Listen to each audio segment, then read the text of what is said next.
We're about to enter the 1 year mark of COVID-19, a pandemic that's taken almost 500,000 American lives, 160,000 of those being residents in skilled nursing facilities. That's over 32% total deaths being those that reside in long-term care. Pennsylvania is one of the top 3 states for nursing home deaths due to COVID-19. While not everyone that contracts the virus dies, many are left with long-term effects. Unfortunately, as the country begins to see a decrease in numbers and states begin to lift restrictions, those residents in nursing homes are still feeling the impact. Throughout the pandemic, many facilities have had to limit access to in-person services. Imagine how you felt after a few months of not being able to go to the hairdresser. Many of those people still have yet to do that. The only interaction many of them have is with staff members that have to wear full PPE, masks, gown, gloves, face shields. Depression is already at an increased rate when an individual enters a nursing home, with almost half of them reporting feeling lonely prior to the onset of the virus.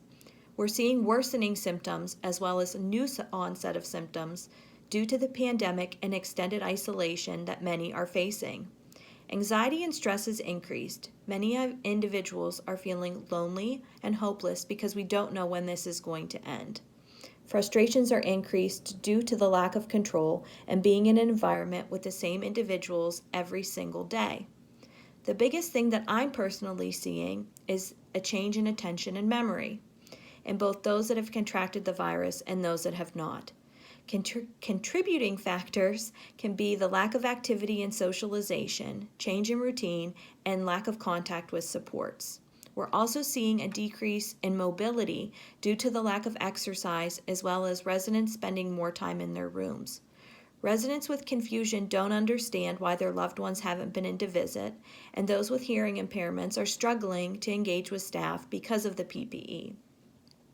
Now imagine living in a small space, sometimes with a stranger. The only contact you have is with people wearing PPE.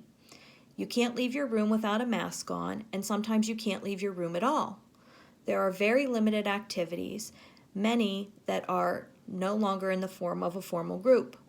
You haven't been able to see or hug your family members in months. You have health issues that impact your daily functioning, which requires you to rely on others. You have no idea when this is going to end. Now, how do you feel? Hopeless? Depressed?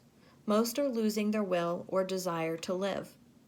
So what can we do to improve their lives? When the weather permits, allow time outside for fresh air and sunlight.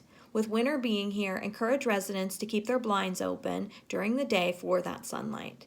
Be mindful of name tags. Although you may think that residents should know you, many are finding it difficult. In addition to your standard name tag, try writing your name on a white name tag in big black letters, like this. Even better is having your first name in large print along with a photo.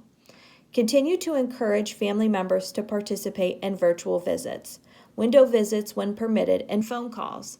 Just calling their loved ones frequently and saying hello or telling them to have a good day is wonderful. It's also important to encourage family members to send cards and letters to give the residents something to look forward to and reflect on throughout the day. If residents are communicating with loved ones, make sure to offer them cards and stationery to make this possible. I'm also a big fan of photo albums. Residents love to look at photos, and it offers opportunities for them to reminisce. Ensure that family is writing simple captions to assist with identifying facts about the photos. Photo albums are great to help curb the loneliness, but also help with their cognition.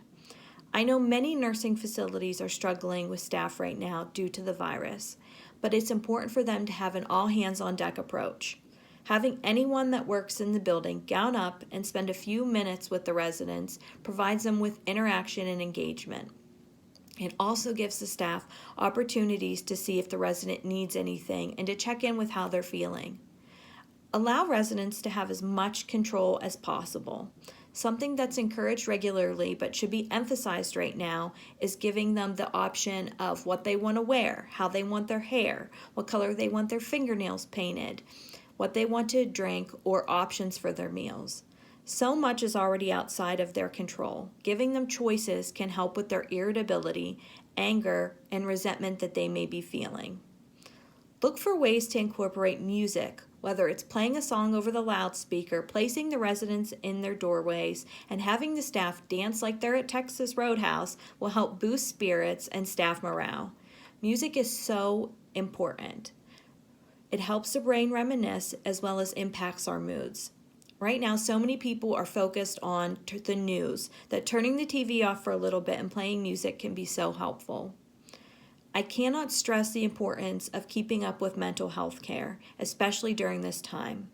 Routine visits for medication management to address mental health concerns, as well as talk therapy to give the residents an outside person to help guide them through the pandemic, is important. It's important that if you see someone struggling, to have those mental health needs met. There's no shame in having to take a medication or talk to a professional to get through this very difficult time.